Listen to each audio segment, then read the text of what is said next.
वापस स्वागत है आप सबका। मैं Vivek Bindra, motivation speaker, leadership consultant और बिजनेस कोच। आज आपको शेयर करूंगा जेफ बेजोस के बारे में। पिछली बार जब मैंने आपसे चर्चा किया था इलॉन मस्क के बारे में, कौन सबसे क्रांतिकारी आदमी, आपने नीचे कमेंट बॉक्स में लिखा ना, इसकी केस स्टडी बनाओ, उसकी बनाओ, इसकी बनाओ, उसकी बनाओ। काफी लोगों ने जेफ बेजोस की बात करी। जेफ बेजोस आज पृथ्वी पे सबसे रईस आदमी बन चुके हैं, पहले सेंटी बिलियनियर। क्या क्या बोला मैंने? Centibillionaire. क्या होता है सेंटी बिलियनियर? जिसने बिलियनियर की सेंचुरी मार दी हो, है जी, 100 से ज्यादा। देखिए 100 का आंकड़ा पार करने वाले यानी कि 112 billion dollar personal net worth number 2 पे है। Bill Gates 90 billion dollar, Warren Buffett 84 billion dollar, Bernard Arnault 72 billion dollar, 5वें नंबर पे आपके हमारे Mark Zuckerberg 71 billion dollar. Jeff Bezos की इतनी बड़ी पर्सनल नेटवर्थ है यानी कि 125 देशों की, लगभग छोटे बड़े मिला के 125 देशों की जीडीपी को जोड़ लो, उससे ज्यादा पर्सनल नेटवर्थ अकेले जेफ बेजोस की है। एक आदमी इतना बुद्धिमान और इतना पैसा जमीन के गैराज से चालू करके कैसे कमा जाता है, क्या आप जानना चाहते हैं तो इस वीडियो को पूरा घुमा फिरा के देखिएगा। 10 बातें बताऊंगा जेफ बेजोस के जीवन से, जिसने उसको जमीन से उठाया और पृथ्वी में सबसे बड़े गैप से सबसे बड़ा रईस व्यक्ति बना दिया। कि कुछ तो ऐसी स्ट्रैटेजीज, माइंडसेट, थॉट प्रोसेस होगा।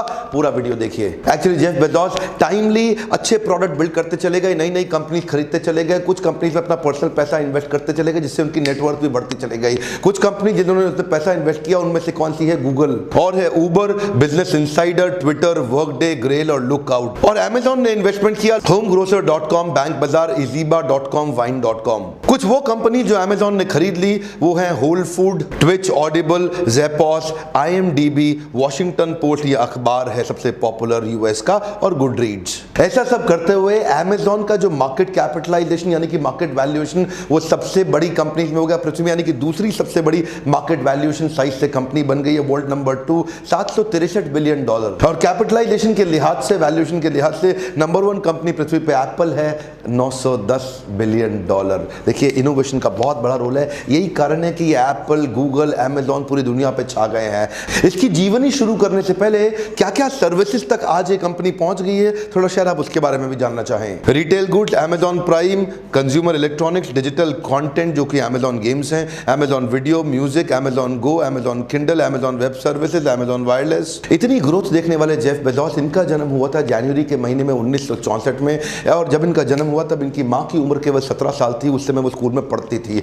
माँ जल्दी गर्भवती हो गई, तभी इनका जन्म हुआ। और लेकिन जन्म में के बाद शुरुआत से ही ये पढ़ते लिखते बहुत जल्दी कम उम्र के अंदर एक मर्चेंट बैंकिंग कंपनी में वाइस प्रेसिडेंट की पोजीशन तक पहुंच गए थे अर्ली 90s के अंदर, जब इन्होंने सोचा कि .com का बूम आने वाला है, इंटरनेट का बूम आने वाला है, आगे जमाना बदलने वाला है, ये बैंकिंग चलती रहेगी फिर आ जाऊंगा, लेकिन इंटरनेट का बूम अगर हाथ से आज निकल गया तो बाद में नहीं पकड़ पाऊंगा। वही समय था, वाइस प्रेसिडेंट की नौकरी से इन्होंने रिजाइन किया और अपनी कंपनी को स्टार्टअप दिया, जिसको नाम दिया अमेजॉन। साउथ अमेरिका की एक पॉपुलर रिवर अमेजॉन के नाम पे। ऑनलाइन बुक्स सेल करने वाली यह कंपनी 97 में ही अपना आईपीओ निकाल दिया, जिसका आईपीओ शुरू में बहुत अच्छा नहीं सर्वाइव किया, बहुत लंबा नहीं चला, शुरुआती समस्याओं संघर्षों को झेलते रहे। ये एकमात्र या कहेंगे कि बहुत ही कम ऐसी कंपनी थी जिन्होंने .com का 2000 का जो क्राइसिस था उसको सह लिया और उसको पार कर गए। और साथ के साथ ऑनलाइन ट्रांजैक्शंस को सिंप्लीफाई करते हुए नई नई प्रोडक्ट लाइन ऐड करते चले गए, नई जंप ली। क्विकली आपको 10 ऐसी बातें शेयर करूंगा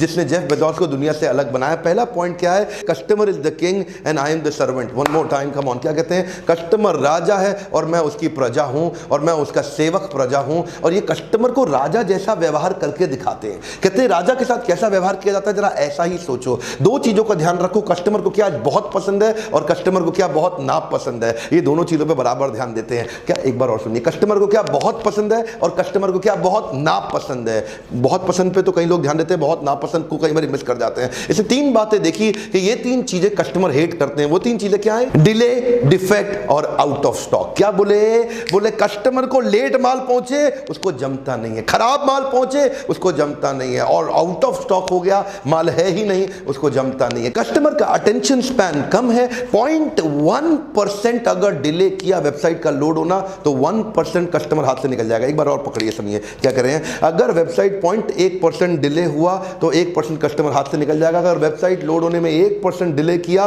तो 10% कस्टमर हाथ से निकल जाएगा। अगर वेबसाइट लोड होने में 10 सेकंड डिले किया तो 100 का 100% कस्टमर हाथ से निकल जाएगा। ये बड़ा ध्यान रखते थे कि कस्टमर को क्या पसंद है और क्या ना पसंद है। दूसरा पॉइंट है expect more from his employees. देखिए अपने एम्प्लॉइज से बहुत एक्सपेक्ट करते हैं, और जब बहुत एक्सपेक्ट करते हैं, बहुत डांटते हैं, बहुत काम कराते हैं, तो उसके बाद माफी भी नहीं मांगते हैं। थोड़े अलग ही व्यक्ति हैं। क्या कहते हैं, मेरे 5 लाख एम्प्लॉय हैं, ये मेरे 16 करोड़ कस्टमर का ध्यान रखने के लिए है, क्योंकि हम प्रजा है, कस्टमर राजा है। आज ये दुनिया में सेम डे डिलीवरी को लेके फेमस हो गए। एक बार और come on same day delivery को लेके फेमस हो गए। सुबह ऑर्डर करो, दोपहर को माल घर पे।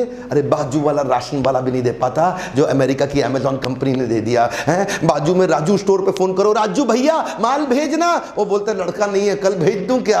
अमेजॉन क्या बोलता है, हम अमेरिका से बोल रहे हैं, अभी भेजते हैं 15 मिनट में, आधे 1-2 घंटे में। Same day delivery, 1 hour delivery. क्यों क्यों क्यों? क्योंकि अपने एम्प्लॉइज को बोलते थे और इंप्रूव करेंगे और इंप्रूव करेंगे। तीसरा पॉइंट है, इसको बोलते हैं लॉन्ग टर्म विजन। देखिए जब लोगों ने पैसा इन्वेस्ट करना शुरू किया ना अमेजॉन में, तो वो उससे प्रॉफिट एक्सपेक्ट करते थे। वो क्या पूछते थे इससे, भाई जेफ भाई प्रॉफिट कब आएगा।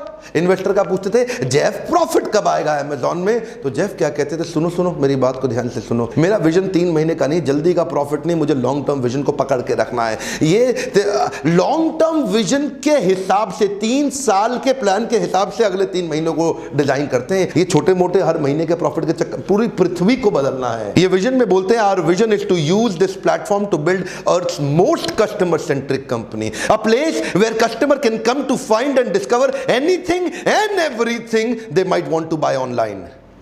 मेरा अगला पॉइंट है complexifying the simple and simplifying the complex. देखिए 2 प्रकार के आजकल एंटरप्रेन्योर हैं। एक किस प्रकार के हैं, जेफ बेजोस, मार्क जुकरबर्ग और इलॉन मस्क। ये कैसे लोग हैं, ये वो लोग हैं जो हर कॉम्प्लेक्स चीज को सिंपल सा बना के आपको दिखा देते हैं। स्टीव जॉब्स से मिलो, कॉम्प्लेक्स बात को बड़ा सिंपल सा मैसेज कर देते हैं। लोग सोचते हैं यार इसमें क्या खास बातें हैं, इसमें क्या ऐसा क्या बोल दिया इसने, ये तो बड़ा सिंपल सा प्रोडक्ट बनाने की कोशिश कर रहा है। लेकिन वहीं पे आप आजकल के नए टेक जायंट्स और नए टेक गुरुज को देखो, वो टेक्नोलॉजी कंपनी चालू करते हैं, वो क्या करेंगे, कुछ बड़ा आउट ऑफ द बॉक्स दिखाने के चक्कर में वो बहुत जम्बल्ड हो जाते हैं। एक क्लैरिटी की कमी दिखती है और फोर्सफुल क्लैरिटी की कमी दिखती है। अगला पॉइंट है every employee has a hidden owner within. जब पहली बार इन्होंने सारे एम्प्लॉयज को चिट्ठी लिखी तब केवल 614 एम्प्लॉयज हुआ करते थे। आज अमेजॉन में 5 लाख से ज्यादा एम्प्लॉय हैं पूरी पृथ्वी पे। और ये क्या कहते हैं, हर एम्प्लॉय के अंदर से एक ओनर क्रिएट कर दो, तभी कंपनी की स्पीड बढ़ेगी, वरना कंपनी स्लो रह जाएगी।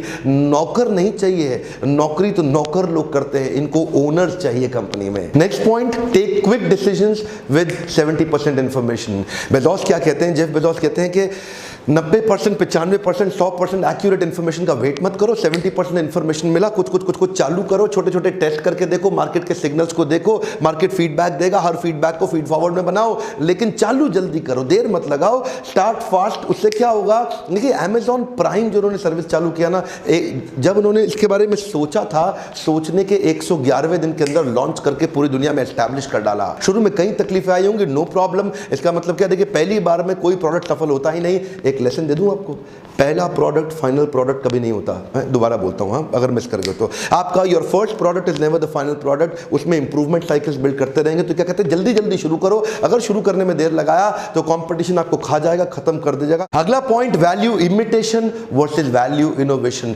ये बड़ा कमाल का पॉइंट है, ये मुझको बड़ा पसंद है, मेरा फेवरेट भी है। बहुत सारे व्यापारी खासतौर से हिंदुस्तान के अंदर वैल्यू इमिटेशन में लगे हैं। इसने किया, इसने किया, इसने भी किया, इसने भी किया, अब मैं भी चालू करता हूं, मेरा भी डाल दो, मेरी पत्ती डाल दो, मेरा पैसा लगा दो, यहां प्रॉफिट आ रहा है, इसका प्रॉफिट आ रहा है, ये बड़ा आसान है, आदमी तोड़ो, उसका अपने साथ लगा लो, अपना धंधा बड़ा कर लो। This is called value imitation.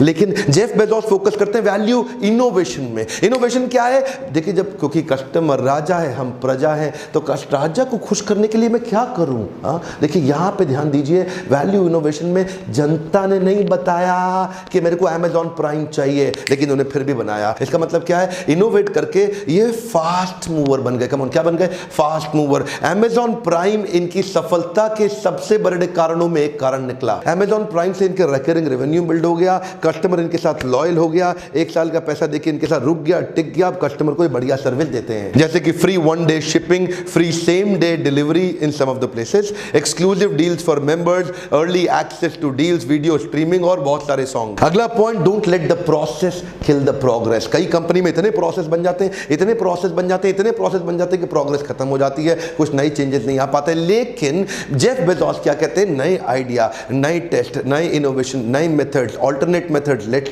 Focus on creativity, let's focus on new solution, let's focus on new ideas, कुछ ना कुछ न्यूनेस बिल्ड करने के लिए around the customers critical success factor, customer को क्या पसंद आए उसके अराउंड ये एनकरेज कर रहे हैं। सो दैट एनकरेजमेंट, इससे क्या हुआ, इनकी ब्यूरोक्रेसी खत्म हुई और प्रोसेस तो साथ साथ चलता रहेगा पर प्रोग्रेस बहुत तेज चला। अगला पॉइंट है 80% प्रोडक्ट एंड 20% प्रमोशन। क्या मतलब हुआ, ये क्या कहते हैं, प्रमोशन पे ज्यादा फोकस मत करो, किस पे फोकस करो, बिल्डिंग अ ग्रेट प्रोडक्ट।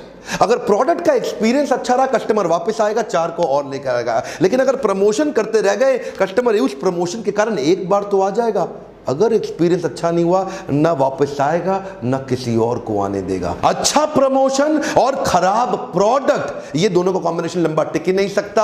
अच्छा प्रोडक्ट और कमजोर प्रमोशन, कोई बात नहीं, थोड़ा टाइम लगेगा लेकिन बहुत जल्दी दुनिया भर में फैल जाएगा। और 10वां point, master of failures. Master of failures का मतलब क्या है, इन्होंने मास्टरी कर ली फेल करने में। ये क्या कहते हैं, अच्छा प्रोडक्ट बना के सो जाओ, खतरनाक है, खराब प्रोडक्ट बना के सो जाओ, वो और भी ज्यादा खतरनाक है। बड़ा सिंपल है, ये क्या कहते हैं, कोर्स करेक्शन। कम ऑन, क्या कहते हैं, कोर्स करेक्शन। टेस्ट करते जाओ और छोटे छोटे फेलियर का रास्ते में कोर्स करेक्शन करते जाओ। इसको क्या बोलते हैं, मास्टर ऑफ फेलियर। हो भाई, और फेल हो जाओ, और फेल हो जाओ, लेकिन साथ साथ कोर्स करेक्शन करेंगे, इमीडिएट साथ के करेंगे। ऐसा नहीं है कि फेल हो गए तो बैठ जाओ, हाँ जी फेल हो गए, नहीं नहीं नहीं, साथ साथ साथ साथ कोर्स करेक्शन। अच्छा, इस बार मैं लीडरशिप फनल के बारे में बात नहीं करूंगा। क्या, हाँ इस बार नहीं करूंगा। क्यों, क्योंकि इस बार मैं 3 विषय में बात करूंगा। एक, अगर आपके पास आपके बजट लो है और लो टिकट साइज का आप लाइव प्रोग्राम अटेंड करके अपनी लर्निंग पे इन्वेस्ट करना चाहते हो तो बाउंस बैक सीरीज चेक करिए कि अगली बार आपके कौन से शहर में हो रहा है। क्या मैं आपके शहर में आ रहा हूं, चेक करिए इस नंबर पे।